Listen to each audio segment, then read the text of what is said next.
Porque quando a gente fala política pública, a gente tem que separar a análise stricto sensu da lato sensu.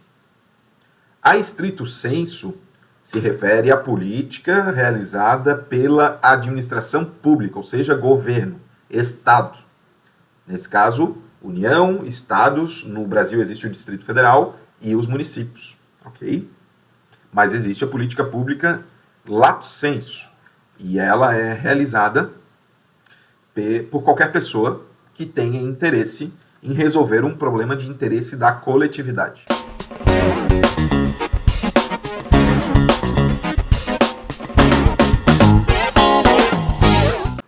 Fala pessoal, aqui é o professor Freitas e nesse vídeo conversaremos sobre políticas públicas locais e o princípio da eficiência, ok? E para essa aula, assim como as aulas que eu realizo, eu sempre utilizo livros, textos, algumas pesquisas de base para facilitar o encadeamento das ideias e também para sugerir para os colegas obras que sejam válidas para as suas atividades. Perfeito? Então, para esta aula, eu escolhi e vou utilizar de base o livro Políticas Públicas, do Reinaldo Dias e da Fernanda Matos. E também vou utilizar o livro Reinvente o Seu Bairro, Caminhos para você participar do planejamento de sua cidade, do Cândido Malta Campos Filho. A gente vai começar por esse, tá? É importante a gente saber quem são os autores, Então, vou começar por explicando quem são os autores desse primeiro livro, O Reinaldo Dias é sociólogo, mestre em ciência política e doutor em ciências sociais pela Unicamp. Ok? Já publicou outras obras, também. E a Fernanda Matos é administradora, pós-graduada em gestão estratégica de marketing e mestre em turismo e meio ambiente. Como o nosso tema principal é descrever o que são políticas públicas e fazer uma vinculação com o princípio da eficiência, nós vamos levar em consideração as visões mais modernas. Ok? Eu já gravei outras aulas referenciando a parte histórica das cidades e aqui a gente vai lidar com questões mais atuais, os conceitos mais atuais do que é a política pública, do ciclo de política pública e também da visão sobre o princípio da eficiência e, como todas as aulas, eu quero apresentar alguns exemplos, algumas visões minhas, da minha experiência na gestão de cidades, secretarias de Estado e outras instituições, para a gente poder aliar essa parte teórica de pesquisa com o dia a dia, que nós temos. Espero que a aula seja proveitosa para todos. A gente vai começar falando a gente vai falar diretamente, sobre qual é o conceito de política pública, porque muito se fala no desenvolvimento de políticas públicas, mas nem todo mundo tem clara a ideia do que exatamente do que exatamente significa esta expressão. Então a gente vai falar primeiro sobre política, não a questão partidária, ou eleitoral, enfim. Nós vamos falar sobre algo muito mais abrangente, muito mais sedimentado. E aí eu vou separar política em dois tópicos, duas palavras, que é a politics e a policy.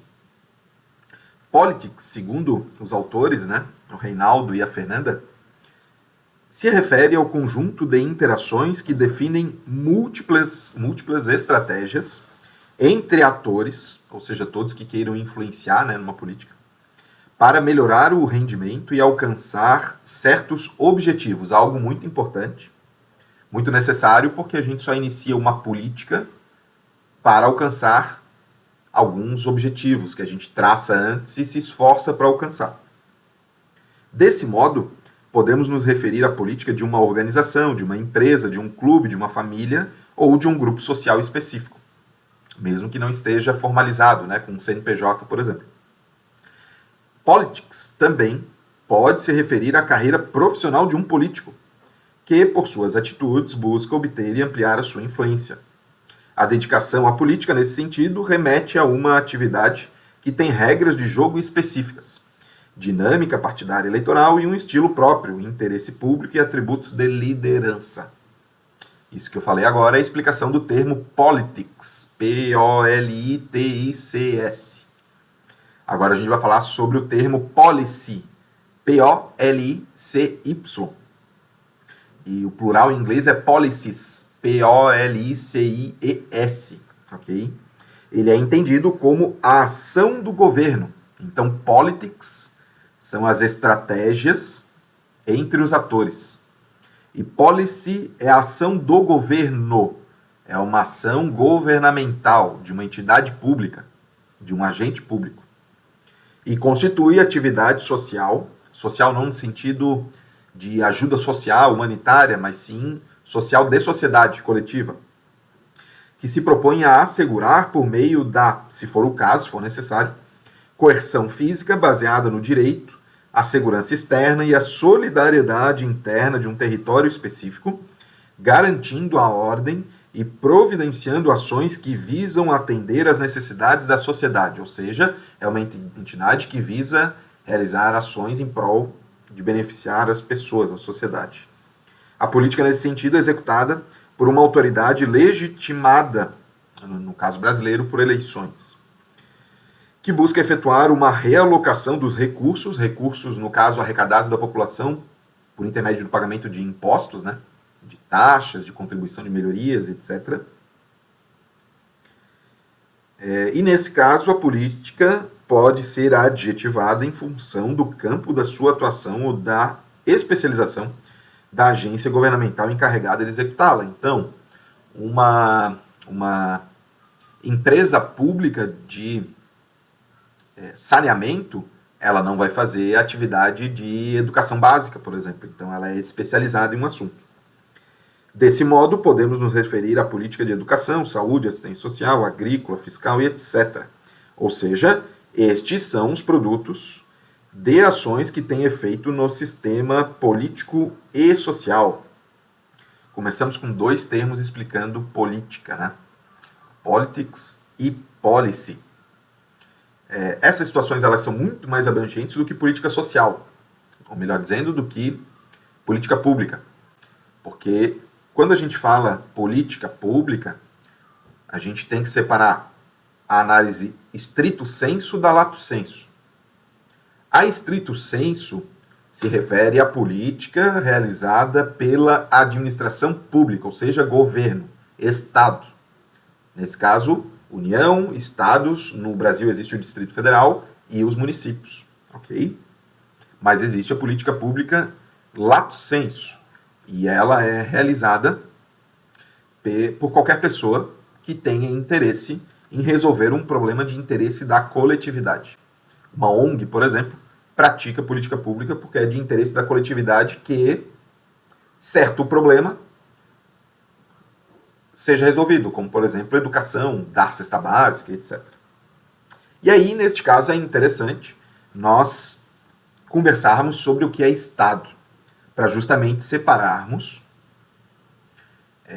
esta percepção de até onde vai este limite. E eu antecipo que, às vezes, em algumas situações, existe uma confusão de atuação entre os atores governamentais e não governamentais.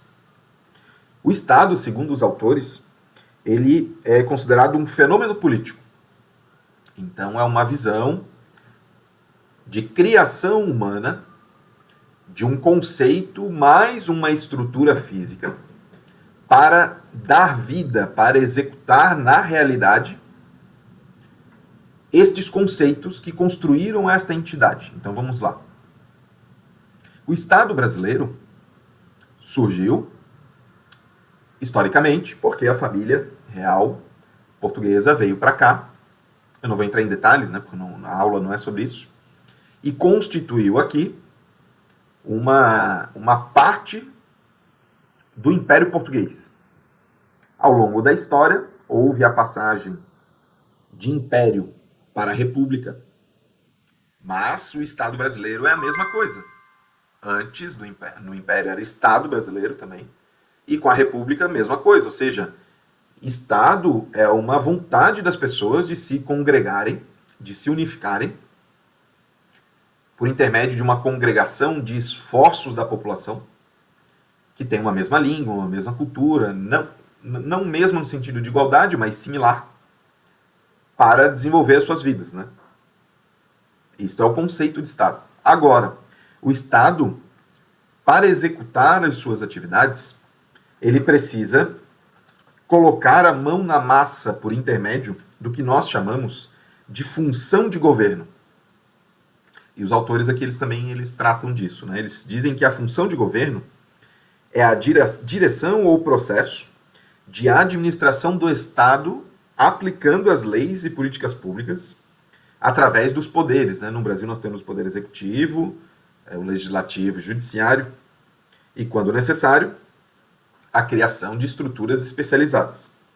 Numa abordagem mais atual, entende-se governo como o que é constituído pela cúpula do Poder Executivo, do Judiciário, dos deputados e senadores. Isso levando em consideração o âmbito federal, mas nos estados também existe essa mesma estrutura e no Distrito Federal também. Nos municípios existe uma estrutura um pouco diferente, porque existe o Poder Executivo, que é o prefeito, né, a prefeita, e o Legislativo, que é a Câmara de Vereadores, mas não existe o Poder Judiciário, que no caso, no município, ou é o Poder Judiciário estadual ou federal, dependendo do tema que é lidado. Então, são situações muito interessantes porque nós precisamos fazer essa separação com a sociedade civil. A sociedade civil é o oposto, é quem não está nesta sociedade política, vamos dizer assim, no Estado, né?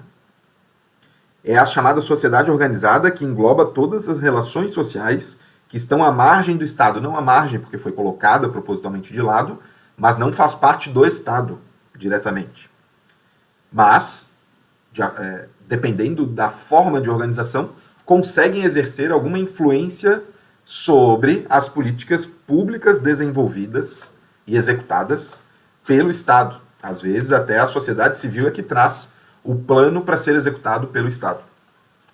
Então, as principais características do Estado são importantes porque elas se referem, em uma visão já de futuro de aula, à formação e justificativa das ações que o Estado faz, por intermédio de, muitas vezes, de contratação pública, de profissionais ou de empresas que saibam fazer bem determinada coisa, que tenham um produto bom, que traga um bom resultado para os cidadãos.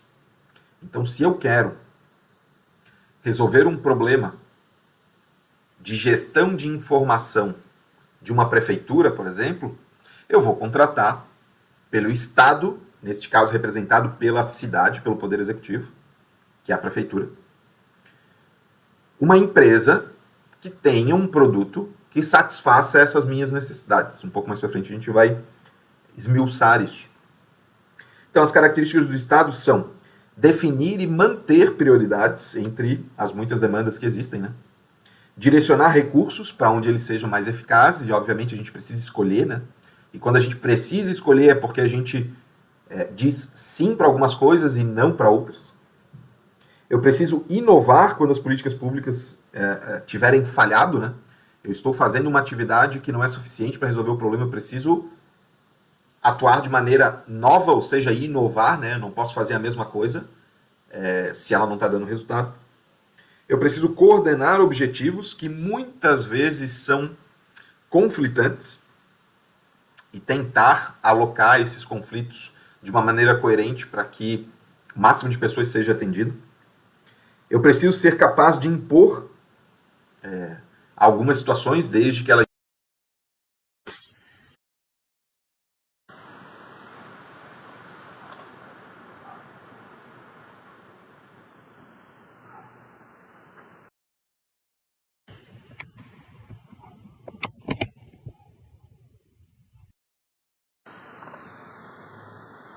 Um pouquinho que eu acho que a câmera falhou. Dá uma olhada aqui. Só um pouquinho.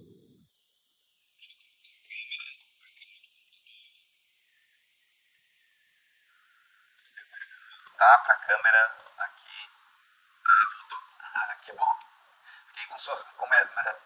Bom, gravação continuando, a gente vai tocar o barco, né? Como a gente diz aqui em Florianópolis, que é a minha cidade natal.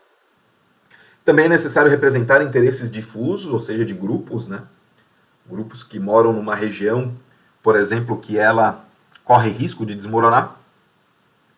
Assegurar a implementação efetiva de políticas governamentais, desde que elas tenham sido previamente decididas. Assegurar a estabilidade de políticas públicas, elas precisam, muitas vezes, de manutenção periódica para que ela alcance o resultado, porque nem todos os problemas que a gente tem interesse de resolver são resolvidos rapidamente.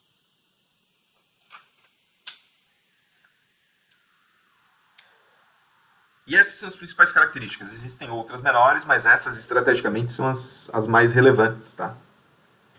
Por uma obviedade, essas características elas são construídas para alcançar o bem comum. Existem muitos autores que tentam descrever o que é esse bem comum, né? Eu quero chamar a atenção de um conceito do Aristóteles, num livro dele chamado A Política, que diz que o bem comum significa a finalidade do Estado. E esta finalidade é a felicidade na vida. O Estado, então, precisa realizar ações para trazer felicidade para os cidadãos. Mas quando eu digo o Estado, eu quero que fique muito claro que o Estado ele é uma ficção, né, criada pelo ser humano, mas que ele é gerenciado por pessoas. Então, são pessoas que decidem essas políticas públicas, ok? Um pouco mais para frente, a gente vai trocar uma ideia sobre esses atores, né, que são responsáveis pela construção e implementação de políticas públicas. Perfeito? Até nesse livro aqui, que a gente está usando de base, né, para essa aula, eles falam sobre um outro livro, que é o The Federalist Papers, que é um livro sobre os Estados Unidos, né, lá escrito em 1700, acho que quase 1800, 1780, por ali, que inclusive eu tenho uma cópia aqui em cima, acho que dá para ver, deixa eu ver aqui em cima. Aqui, ó. Esses são documentos escritos pelos pais dos Estados Unidos, né, entre aspas, são as pessoas que ajudaram, lutaram, deram a sua vida pela independência dos Estados Unidos. E é interessante que um desses documentos, escrito por um deles, fala o seguinte, que um bom governo implica duas coisas. Primeiro, fidelidade ao seu objetivo, que é a felicidade do seu povo. Então esse é o primeiro objetivo. E o segundo, um conhecimento dos meios que permitam alcançar melhor este objetivo.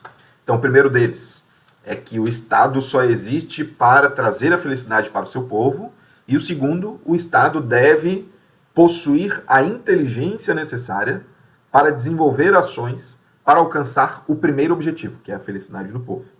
Por isso que a gente está tratando sobre política pública, porque política pública são as ações que o Estado realiza, ok? E é interessante porque a gente tem aqui também que conceituar, aí sim, a gente falou de política até agora e um pouquinho de história, mas agora sim a gente vai iniciar a conceituação sobre política pública, ok? Primeiro, é importante dizer que política pública não é de uma área específica, tá? Ela engloba vários ramos do pensamento público. E até nessa obra, na página 11, os autores falam que a expressão política pública ela é interdisciplinar, pois sua descrição e definição abrange diversas áreas do conhecimento, como ciências sociais aplicadas, a ciência política, a economia, a ciência da administração pública, tendo como objetivo o estudo do problema central, ou seja, o processo decisório governamental. Então, por exemplo, digamos que seja um prefeito, um vereador que deseje realizar algo para que a cidade tenha soluções inteligentes, soluções tecnológicas inteligentes para resolver problemas, como o problema de trânsito. O vereador, os vereadores, podem optar por fazer uma emenda ao orçamento, retirando dinheiro de alguma atividade que não é prioridade e colocando para a contratação de soluções tecnológicas para utilizar um algoritmo que vai fazer a medição de quantidade de carros que passam pelas ruas, conseguir direcionar os carros para que não haja engarrafamento. Obviamente que existem algumas cidades no mundo que tinha um pelo aqui de gato voando. Para quem não sabe, eu sou um professor que gosta de gatos. Tinha alguns aqui que estão dormindo agora. Se eles vierem aqui, eu mostro. Se uma cidade possui um congestionamento severo, como São Paulo, por exemplo, existe a necessidade de se pensar no seguinte: quanto mais estradas forem construídas, mais serão as condições para que as pessoas trafeguem. E isso estimula uma maior compra de veículos, por exemplo. Então há uma necessidade de sopesar quais as melhores soluções. E quando a gente for tratar sobre o ciclo de política pública, o segundo passo é referente a analisar quais as soluções existentes para a problemática que nós estamos estudando, para a gente não escolher equivocadamente a solução e às vezes piorar o problema, né? E aí vou usar este gancho para a gente poder definir a administração pública, porque a gente falou de governo, né, de Estado, de governo e tal. A administração pública ela surgiu como um instrumento do Estado para defender os interesses públicos da população, ao invés dos interesses privados. Porém, é importante que a gente deixe registrado que a maior parte das constituições de países defendem em determinados momentos interesses privados, porque eles se referem a justificativas ou a origens que permitem essa tomada de decisão. Como, por exemplo, na área da saúde, se uma pessoa tem uma doença, e aí eu vou falar do caso específico do Brasil, porque eu já fui diretor de licitação e precisei fazer contratação de medicamentos muito caros, medicamentos que às vezes custam 5 mil reais, 15 mil reais uma caixa para um tratamento de um mês num paciente, então ele precisa de mais de 180 mil reais por ano para o seu tratamento, só da caixa do remédio. Muitas pessoas falam, é muito dinheiro para uma pessoa.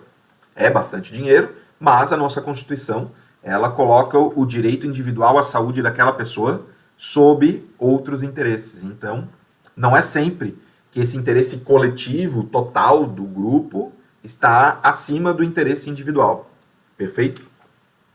E aí eu quero usar esta própria obra, que nós estamos colocando como base na nossa aula, à disposição com outros conceitos, tá? Ou conceitos de políticas públicas, né? Política pública também pode ser conceituada como sendo a combinação de decisões básicas, compromissos e ações feitas por aqueles que detêm ou influenciam cargos de autoridade do governo. Então, por exemplo, eu quero melhorar o acompanhamento, né, o controle da educação no município. Eu posso contratar um software para isso, né? Eu posso trazer esta inteligência de um sistema computacional para acompanhar o momento que a criança entra no colégio, quais aulas ela assistiu, quais são as notas que ela teve, até para indicar a aula de reforço e tal, e antecipar alguns problemas. Ok? Tem um outro conceito aqui também bem interessante sobre política pública, que é o seguinte: são a totalidade de ações, metas e planos que os governos traçam para alcançar o bem-estar da sociedade e o interesse público. Quando a gente fala de interesse público, também é uma terminologia que muitos autores tentam trabalhar e conceituar, mas não existe ainda um conceito do que seria interesse público de uma maneira terminativa, né? Sem haver mais discussões. Mas existe uma possibilidade de delimitarmos certos padrões que nos ajudarão na ponta da execução de política pública. O Banco Interamericano de Desenvolvimento, por exemplo, já há algum tempo, aqui desde 2007, ele delimita que existem algumas características, ou o que eles chamam de aspectos-chave, né, das políticas públicas. que afetam diretamente a sua qualidade, ou seja, o retorno, né, o resultado da população. O primeiro deles é a estabilidade, que a política pública ela consiga ao longo do tempo ser bem executada e não seja descontinuada na troca de governos por conta das disputas partidárias, eleitorais. Que ele tem uma característica também de adaptabilidade, porque ao longo do tempo algumas mudanças podem ocorrer mesmo que não sejam causadas pelos atores em disputa eleitoral. Precisam ter coerência e coordenação.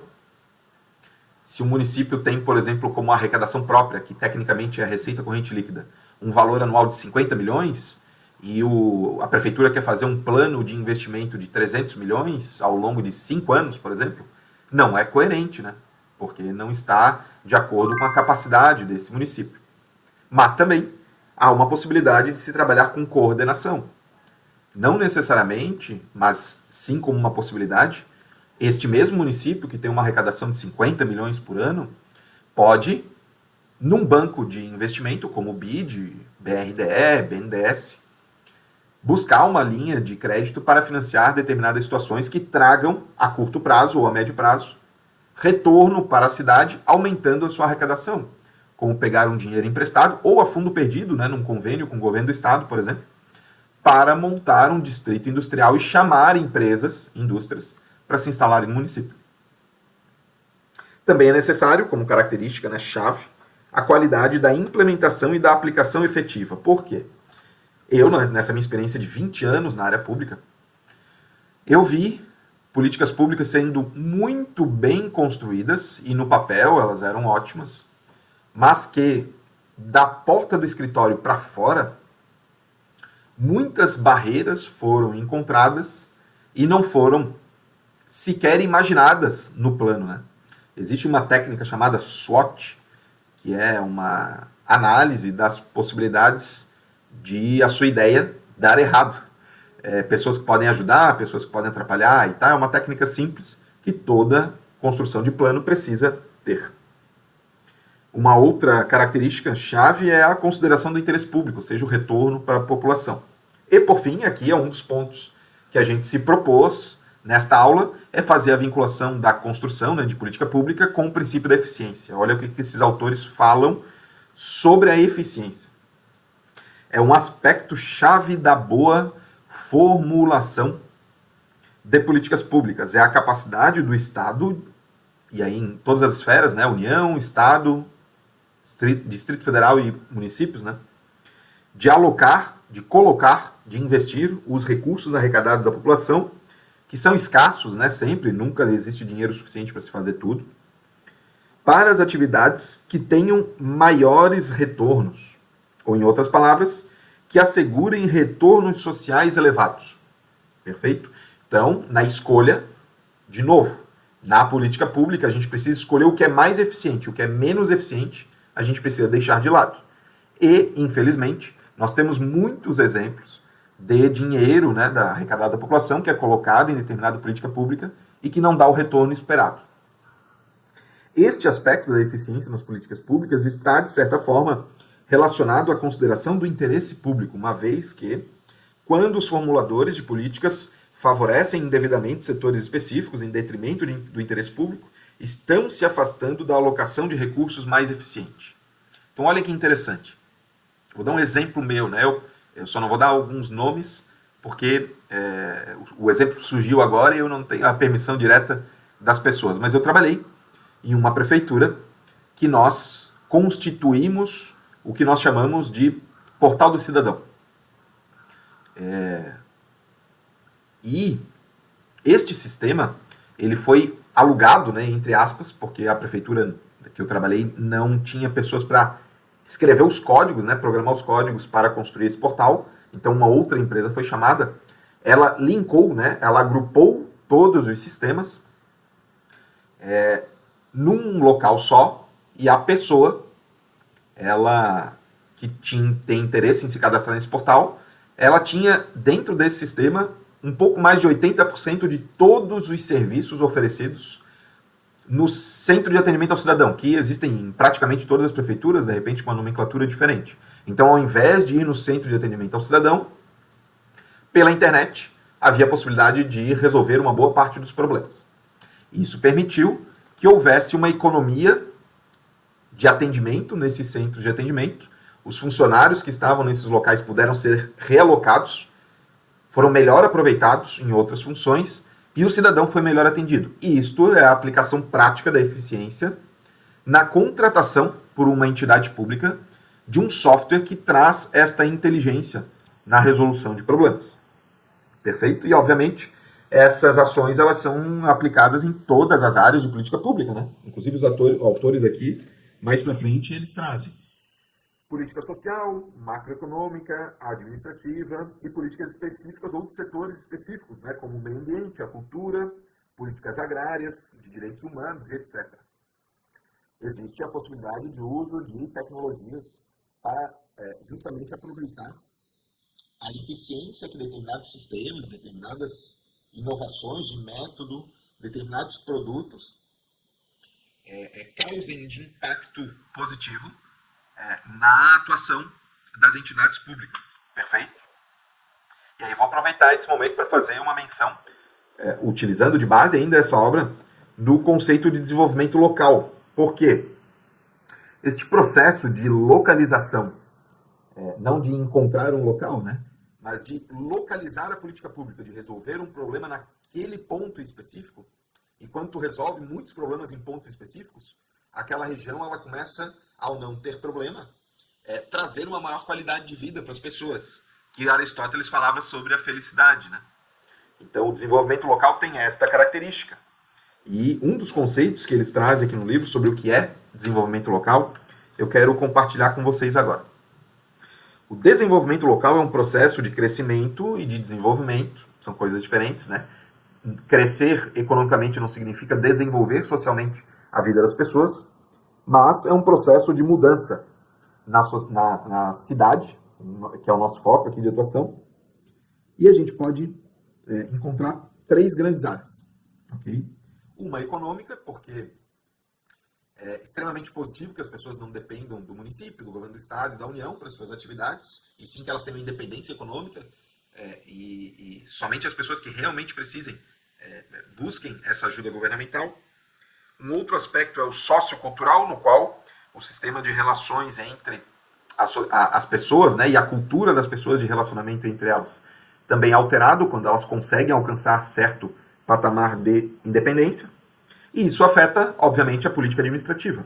Como, por exemplo, nesta situação que eu contei, da criação e da colocação em prática do portal do cidadão, que permitiu que as pessoas tivessem uma vida muito mais fácil, e os próprios servidores públicos, que não precisavam atender mais tantas pessoas e conseguiram atuar de maneira também eficiente, né, em outras atividades.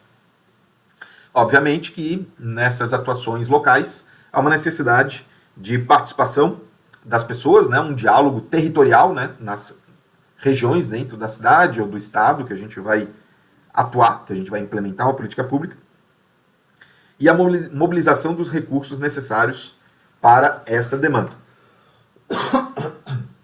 Tomar uma água aqui que a gente vai falando e a garganta vai ficando seca. Obviamente que quando a gente fala de política pública, nós não estamos falando exclusivamente de atuação única do governo, né, do Estado. Muitas políticas públicas são executadas, a gente viu um pouco antes, pelas entidades não governamentais, né? E aí faço esse comentário para a gente entrar no campo, né, de atuação sobre o processo de elaboração de política pública. Este processo de elaboração, ele é utilizado, é uma metodologia que utiliza a capacidade dos gestores públicos junto com a sociedade, ou seja, quem está fora do governo, para estabelecer, como os autores inclusive colocam no livro, prioridades, objetivos e metas. Prioridade é tu escolher o que realmente tu vai fazer, algumas coisas vão ficar de fora mesmo. Aquele governante que quer fazer sempre tudo, mas não tem dinheiro disponível para fazer tudo, só vai embarrigar, né, as situações. Quando nós definimos prioridades, inclusive, É destas prioridades que eu consigo catapultar a resolução das outras questões que não são prioritárias naquele momento. E dentro de cada prioridade eu preciso ter objetivos claros. Exemplo, digamos que eu deseje diminuir o analfabetismo na minha cidade. Eu preciso, como objetivo, fazer... esse é o objetivo do programa, né? O nome do programa é Educação Total. Alfabetização Total, eu posso escolher o nome, né? O objetivo é alfabetizar 100% das pessoas no município. Então a meta é de 100%, mas eu preciso subdividir essas ações num cronograma temporal que me permita, se for necessário, contratar professores, contratar apostilas, contratar local para execução da aula e etc. Para eu poder imaginar que em 2, 3, 5, 10, 12 meses, uma quantidade X de pessoas façam essas aulas e sejam alfabetizadas. É desse jeito que a gente faz a definição, estabelecimento de prioridades, objetivos e metas dentro de um cronograma para alcançarmos esta vontade, né, os resultados esperados.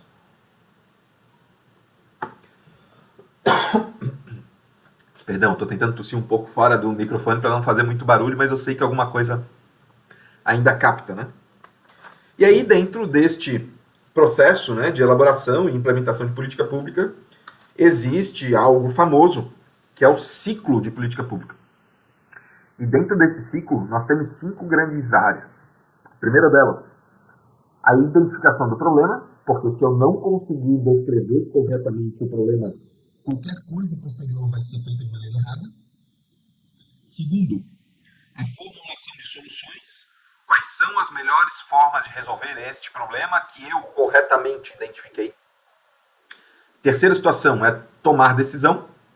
Tomar decisão do valor a ser investido, das pessoas que vão executar, quem é que vai controlar, como é que eu vou chamar as pessoas para participarem, etc. A quarta situação é a mão na massa, né? A implementação, né? Ir para a rua e chamar as pessoas, por exemplo, para participarem das aulas. Cadastrar as pessoas, pegar o telefone, pegar a lista na Secretaria de Educação para saber quem é analfabeto e etc. É a colocação da mão na massa. E a quinta fase, que na verdade ela permeia todas as 4 anteriores, é a de avaliação. Por quê? Se eu chegar no final do período, por exemplo, de 12 meses, eu disse que em 12 meses eu vou alfabetizar todo mundo no município. Existem 10% das pessoas analfabetas, isso corresponde a 1.000 pessoas, né? No município de 5.000 pessoas. Ou melhor dizendo, de 10.000 pessoas.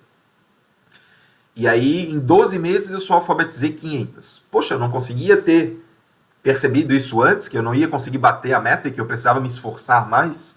Então, esta avaliação, existe uma avaliação constante para eu entender, por exemplo, que eu precisava fazer 10 turmas de 10 alunos durante 12 meses e eu só consegui fazer 5 turmas, obviamente, eu preciso acender a luzinha de alerta para eu poder me esforçar a chamar mais pessoas, senão eu não vou alcançar o resultado que eu descrevi no meu documento inicialmente. E aí eu tenho a avaliação final que vai comprovar o alcance, né, ou não, claro, dos resultados esperados.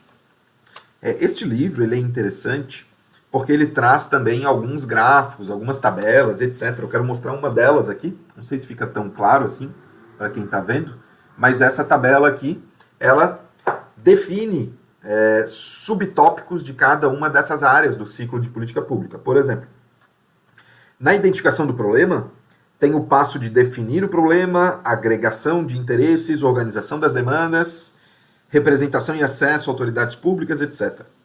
Na formulação de soluções, tem a elaboração de alternativas, estudo de soluções, proposta de solução.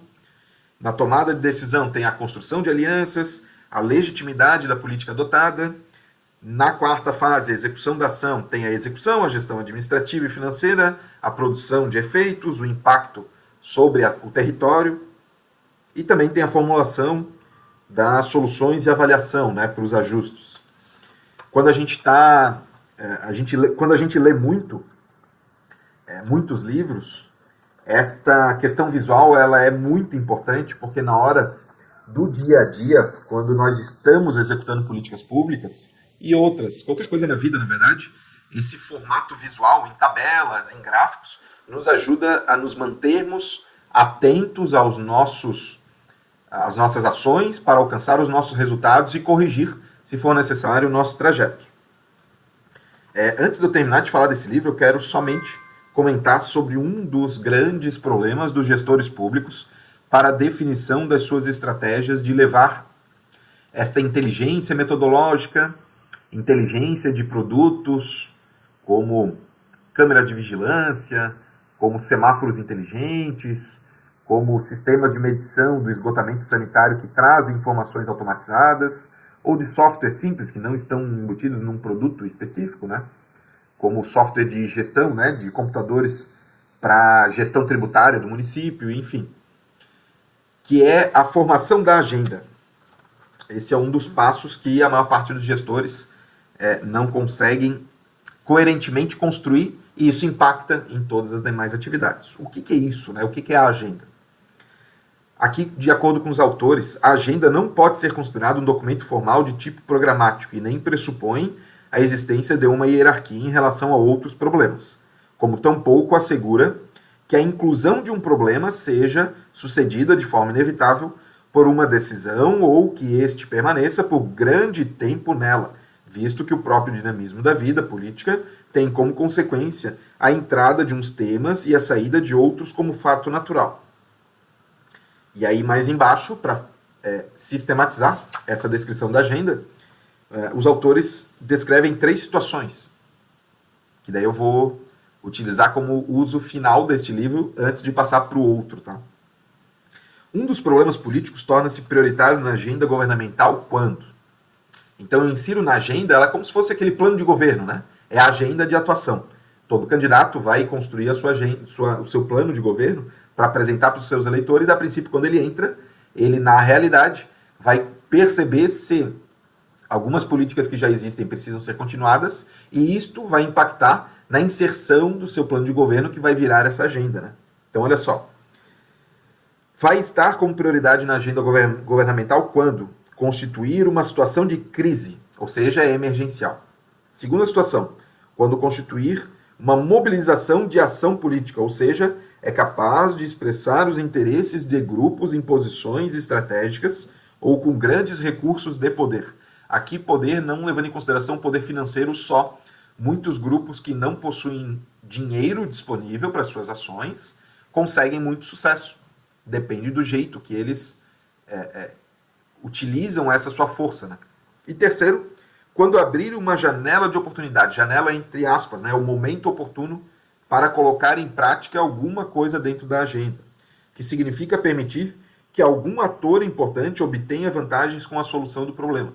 Precisamos resolver um problema da educação porque os nossos jovens eles estão chegando despreparados ao vestibular, logo eles não conseguem passar em universidades públicas ou privadas. Então a gente insere, mesmo que temporariamente, na agenda dos colégios municipais, uma preparação para o vestibular, para que eles tenham sucesso nessa formação, se formem, ganhem mais dinheiro, trazendo mais dinheiro para a cidade, logo circulando economicamente algo mais positivo no recolhimento de impostos, e quanto mais dinheiro arrecadado, mais políticas públicas são realizadas. Obviamente que esse exemplo que eu dei, ele é simples, mas é só para ilustrar essa última parte. Perfeito? A gente finalizou aqui esses comentários sobre o livro de políticas públicas do Reinaldo Dias, da Fernanda Matos, que eu me propus no início da aula para fundamentar e sedimentar essa nossa discussão, né, sobre essa nossa aula, que é sobre políticas públicas locais e o princípio da eficiência. E eu quero trazer para a nossa discussão agora o livro Reinvente Seu Bairro, do Cândido Malta Campos Filho, que é um professor, arquiteto e urbanista, que trabalha a parte especialmente urbana, né? Tecidos urbanos, como ele chama no livro dele. Mas ele é um livro fantástico, que ele tem imagens de como construir a visão de bairros, conjuntos habitacionais. Deixa eu ver se eu acho algumas imagens mais detalhadas aqui. Ó. Ele mesmo faz os desenhos de como ele deve ser constituído o bairro, né? E ele é fantástico por isso, porque Ao ler um livro, né, a linguagem utilizada é a da escrita. E quando a gente diz um bairro ele precisa ser construído de uma maneira a atrair pessoas, eu, por exemplo, que sou advogado, eu tenho uma dificuldade muito grande em imaginar o que seria o desenvolvimento de um local que atraia as pessoas, né? E, obviamente, esta atração de pessoas ela pode ser por uma estrutura física ou até por sistemas, né? Existem empresas que possuem sistemas que ajudam a dar direção a turistas por determinadas localidades, sistemas que usam, inclusive, o que nós chamamos de inteligência artificial. Essas empresas são geralmente chamadas de GovTechs, né? Empresas de tecnologia com foco como cliente, né? Focal o governo. E são empresas fantásticas, né? Para trazer essa inteligência para a cidade. Não tem nada melhor do que essas ferramentas, né? E aí eu quero trazer para nossa, como último tema, né, da nossa aula, o capítulo 21 dessa obra, que nessa edição é a página 88, ok? Onde o autor enumera os tipos de lugares na cidade. Lugares comuns, lugares que ele chama de magnéticos, e não lugares, que ele chama de qualificados ou degradados.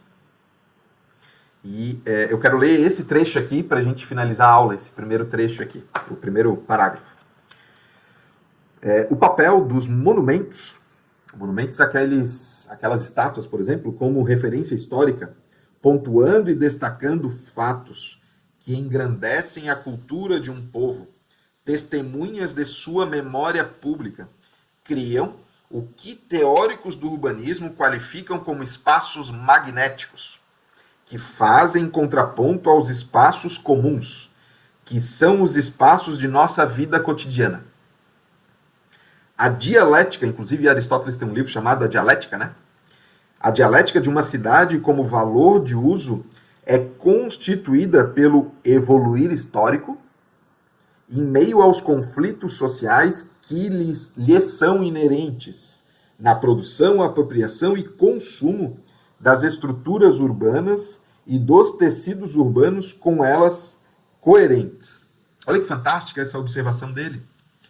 No dia a dia, a gente não vai ver turista na frente da escola dos nossos filhos, do posto policial, óbvio, né? Posto policial só se for necessário.